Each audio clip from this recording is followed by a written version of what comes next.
دوستو،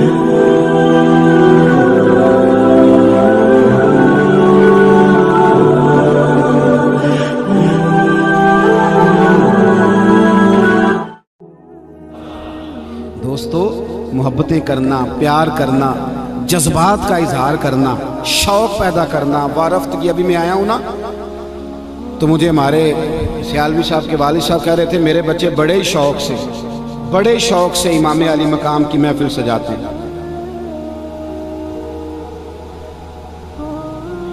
بڑے شوق سے امام علی مقام کی محفل کرتے ہیں تو ان کے لیے دعا کریں. بھائی دیکھو، اگر آپ کی کوئی گواہی دے دنیا میں کہ آپ بڑے شوق سے جناب صدیق اکبر کا یوم مناتے ہیں، بڑی محبت سے سیدنا عمر کی بات، بڑی محبت سے حسنین کریمین کا، حضرت عثمان کا، طلحہ و زبیر کا، میلاد کا، آپ ذوق سے یہ کام کرتے ہیں تو بتاؤ یہ کتنی بڑی سعادت مندی کی بات ہے. یہ بحث سے نکل آؤ، یہ تبصروں سے نکل آؤ، باہر آ جاؤ. جس کی ساری پشتیں پیچھے سے میلاد منا رہی ہیں نا، وہ بھی ہر سال ربیع الاول پہ آ کے پوچھ لیتا ہے کہ میلاد ویسے جائز ہے. اور میں کہتا ہوں میاں اب تو تجھے یہ پوچھنا چاہیے تھا کہ وضو کر کے جھنڈیاں لگاؤں یا بغیر وضو سے بھی لگ جائیں گے. اب تو تمہیں ادب کی بات پوچھنی چاہیے تھی. بس کرو، اپنا ذائقہ نہ خراب کرو، عمل کرو. دین عمل کرنے کے لیے دنیا میں آیا، محبت بانٹو. آخری بات یہ ہے کہ ہمارے حکمرانوں کو سورۃ اخلاص نہیں نہ آتی. وہ پریزائڈنگ آفیسر نے نا الیکشن کے دنوں میں ایک ایم این اے کے امیدوار سے پوچھا کہ عشاء کی رکعتیں کتنی ہیں، تو وہ ناراض ہو گیا تھا. کہنے لگا میں نے ایم این اے بننا ہے، مسجد کا خطیب نہیں لگنا. تو یہ آپ مجھ سے کس طرح کے سوال کر رہے ہیں؟ یہ حال ہے. لیکن یزید تو جامع مسجد دمشق کا خطیب تھا بھائی، پگڑی داڑھی والا بندہ تھا. وہ تو حج پہ خطبے دیتا تھا جا کے.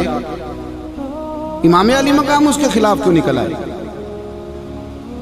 میں نے کہا ان کو تو سورۃ اخلاص نہیں آتی، وہ تو جمعہ پڑھاتا تھا، وہ تو خطیب تھا. امام علی مقام کیوں نکلے؟ تو امام کے سارے خطبے اٹھا کے دیکھ لو. امام حسین فرمانے لگے میں نے اسے اپنی آنکھوں سے شراب پیتے دیکھا.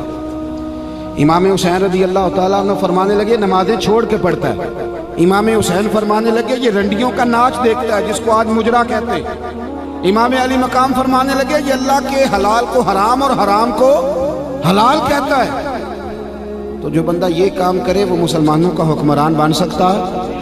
بڑی عجیب بات ہے نا کہ ہر الیکشن میں بڑے شرابی کی بڑی فوٹو کے نیچے چھوٹی میری بھی لگی ہو، اور محرم آئے تو دیگے بھی میں 10 پکاؤں. تو میں یزیدی سوچ کا وارث ہوں کہ حسینی سوچ کا؟ میری بات کو سمجھو بھائی.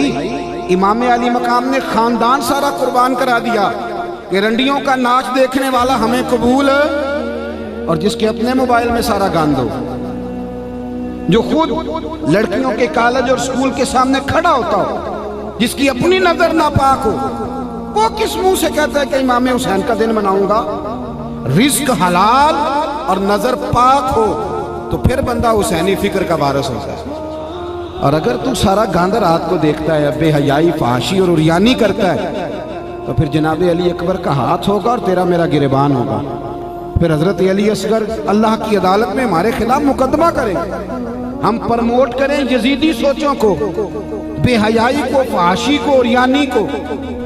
امام علی مقام نے نا 9-10 محرم کی درمیانی رات ابن سعد نے آ کے کہا کہ 2 ہی باتیں، یا آپ یزید کے ہاتھ پہ بیعت کریں یا جنگ کریں، 2 ہی باتیں.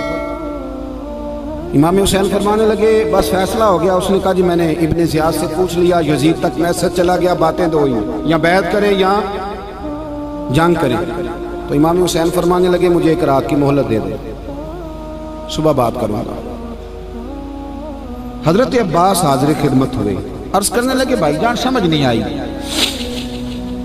مجھے پتہ ہے کہ فیصلہ آپ کا وہی ہے جو صبح ہونا ہے، فیصلہ اب بھی وہی ہے اور صبح بھی وہی ہے. بیعت آپ نے شرابی کی کرنی کوئی نہیں.